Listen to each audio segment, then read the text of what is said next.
Halo pemirsa, bertemu lagi di seputar Surabaya.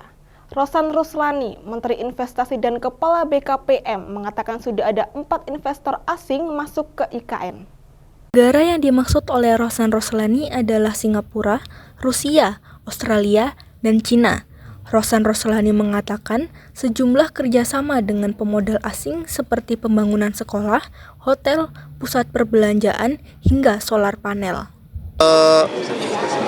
Alhamdulillah juga ini appetite-nya terus meningkat. Investasi, kemarin saya ke Singapura juga satu investasi masuk untuk di IKN dari Semcorp membangun solar panel 50 MW. Itu sudah berjalan sekarang. Insya Allah akhir tahun ini bisa selesai. Kemudian ada investasi juga dari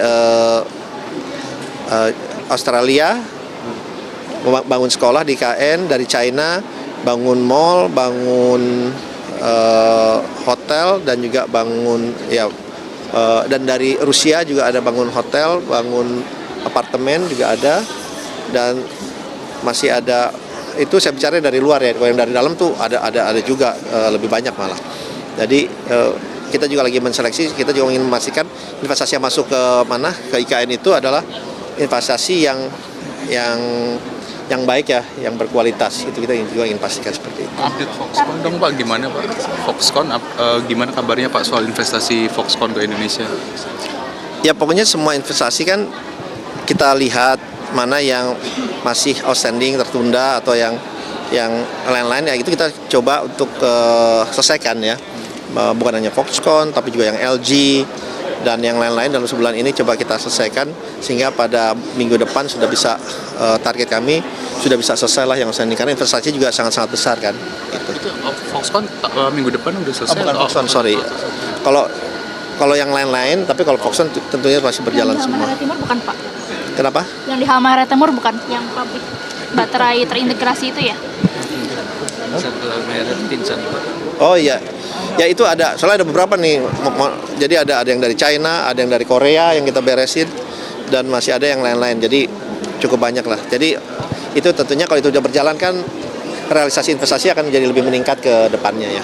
Kalau di kondisi Timur Tengah ganggu investasi nggak Pak? Kenapa? Konflik yang di Timur Tengah. Konflik Timur Tengah.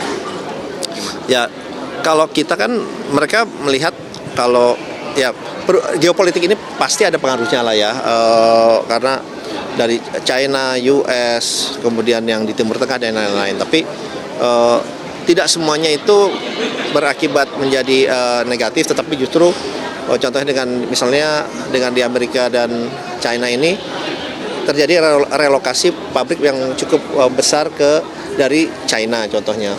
Dan ASEAN itu menjadi selalu pilihan utama, tetapi memang kita harus lebih aktif lagi karena lebih banyak masuk ke negara-negara lain tetangga kita seperti Vietnam, Malaysia, Thailand, sehingga kita harus lebih aktif lagi, walaupun lebih dari 53 perusahaan ya masuk ke Indonesia, tapi kita ingin lebih aktif lagi sehingga relokasi itu masuknya ke Indonesia.